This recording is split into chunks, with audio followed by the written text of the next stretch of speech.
തിരുവനന്തപുരം മുടവൻമുകളിലെ മോഹൻലാലിന്റെ വീട്ടിലാണ് ഞാൻ ഉള്ളത്. ഹിൽ വ്യൂ വീട്ടിലാണ് ഉള്ളത്. ഇവിടെയാണ് അദ്ദേഹത്തിന്റെ പ്രിയപ്പെട്ട അമ്മയുടെ സംസ്കാര ചടങ്ങ് നടക്കാൻ പോകുന്നത്. ഇവിടെ ഈ നമ്മൾ നിൽക്കുന്ന സ്ഥലത്ത് ഇവിടെ അദ്ദേഹത്തിന്റെ അച്ഛൻ വിശ്വനാഥൻ നായരുടെ സംസ്കാരം നടന്ന സ്ഥലമാണ് ഈ തെങ്ങ് നിൽക്കുന്ന സ്ഥലം. തൊട്ടടുത്ത് മോഹൻലാലിന്റെ സഹോദരൻ പ്യാരിലാലിന്റെ സംസ്കാരം നടന്നതും ഇതിന് തൊട്ടടുത്താണ്. ഈ ഭാഗത്താണ് മോഹൻലാലിന്റെ സഹോദരൻ പ്യാരിലാലിന്റെ സംസ്കാരം നടന്നത്. അതിനോട് ചേർന്നാണ് അമ്മയുടെ സംസ്കാരത്തിനുള്ള ഒരുക്കങ്ങളും പുരോഗമിക്കുന്നത്. ഇപ്പോൾ അതോടൊപ്പം മോഹൻലാലിന്റെ പ്രിയപ്പെട്ട സുഹൃത്ത് സനൽകുമാർ ചേരുന്നുണ്ട്. എന്താണ് സംസ്കാര ചടങ്ങുകളുടെ ഒരു തീരുമാനമൊക്കെ ആയിട്ടുണ്ട്? രാവിലെ ഒരു 6-7 മണി കൂടിയായിരിക്കും ആംബുലൻസിൽ ഇവിടെ എത്തിക്കുക. ബൈ റോഡ് തന്നെ വരികയാണ്.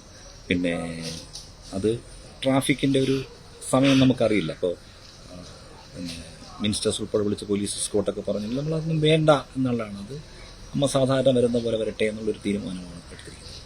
പിന്നെ അത് കഴിഞ്ഞാൽ ഒരു 7-8 മണിയോടുകൂടി ഇവിടെ ഉണ്ടാവും. വൈകുന്നേരം 4 മണിക്കാണ് ചടങ്ങ് ഫിക്സ് ചെയ്തിരിക്കുന്നത്. ഇപ്പോൾ അദ്ദേഹം പറഞ്ഞതുപോലെ അച്ഛനും ജ്യേഷ്ഠനും ഉറങ്ങുന്ന ഇതേ ഭൂമികയിൽ തന്നെയാണ് അമ്മയും നമ്മൾ ഉറക്കാൻ പോകുന്നത്. അമ്മയുടെ ഒരു ആഗ്രഹം കൂടെ അതായിരിക്കും അല്ലേ? അങ്ങനെ ഒരു ആഗ്രഹമെന്ന് നമ്മൾ മനസ്സിൽ കാണുന്നതാണ്. കാരണം ഒരിക്കലും അങ്ങനെ അമ്മ അങ്ങനെ ഒരു ആഗ്രഹം പറയാൻ പറ്റിയിട്ടുണ്ടാവില്ലല്ലോ. തീർച്ചയായിട്ടും അങ്ങനെ ഞാൻ പോകും എന്നൊരു വിശ്വാസം ആർക്കും ഉണ്ടാവില്ലല്ലോ. അതുകൊണ്ട് അല്ലെങ്കിൽ അത്രയും ഏജ് ആയിട്ട് അങ്ങനെ ഇരിക്കണം, അങ്ങനെ ഒരു അവസ്ഥ ഉണ്ടായില്ല. ഈ ലാലേട്ടൻ കൂടെ ഉണ്ടായിരുന്നോ ഈ മരണം സംഭവിക്കുമ്പോഴൊക്കെ? ലാലേട്ടൻ തുടക്കം എന്നുള്ള സിനിമയുടെ ഷൂട്ടിങ്ങിൽ അദ്ദേഹം ഒരു ചെറിയ ഗസ്റ്റ് റോൾ ചെയ്യുന്നു. അപ്പോൾ അവിടെ ആയിരുന്നപ്പോഴാണ് ഡോക്ടേഴ്സ് വീട്ടിൽ നിന്ന് പെട്ടെന്ന് വിളിച്ചൊന്ന് വരണമെന്ന് പറഞ്ഞു. അങ്ങനെ അദ്ദേഹം റഷ് ചെയ്ത് വരികയായിരുന്നു. പിന്നെ അമൃത എന്നുള്ള ഡോക്ടേഴ്സ് വന്നിട്ട് വേണമല്ലോ കൺഫേം ചെയ്യാനായിട്ട്. അതാണ് 1:35 ശരിക്കും അമ്മ വിഷ്ണുവാദം പോകിയത്. അമ്മയെപ്പറ്റി ഒരുപാട് ഓർമ്മകൾ ഞാൻ സ്വാഭാവികമായിട്ടുണ്ടാവും, അടുത്തൊരുപാട് കണ്ടിട്ടുണ്ടാവും. എന്താണ് അമ്മയെപ്പറ്റി പെട്ടെന്ന് പറയാൻ പറ്റുന്നത്? അമ്മയെക്കുറിച്ച് പെട്ടെന്ന് പറഞ്ഞാൽ അത്രയും പറയാൻ ഒരുപാടുള്ളത് കൊണ്ട് ശരിക്കും അങ്ങനെ ഒരു പറയാൻ പറ്റിയൊരവസ്ഥ കുറേ സമയം വേണം. രണ്ടാമത് ഒരു മാനസികാവസ്ഥയും അങ്ങനെയല്ല.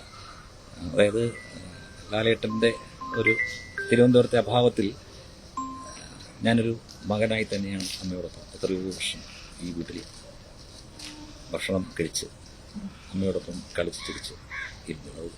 ഓർമ്മകൾ ഒരുപാടുണ്ട്. പക്ഷേ ഇപ്പോൾ മറ്റൊരു മാനസികാവസ്ഥയിലായതുകൊണ്ട് ചിലപ്പോഴൊന്നും ഓർത്തെടുക്കാൻ പറ്റുന്നില്ല. കാരണം സങ്കടങ്ങളെക്കാൾ സന്തോഷകരമായ ഓർമ്മകളാണ്. അതൊന്നും ഇപ്പോൾ പറയാൻ പറ്റുമെന്ന് എനിക്ക് വലിയ വിശ്വാസമില്ല.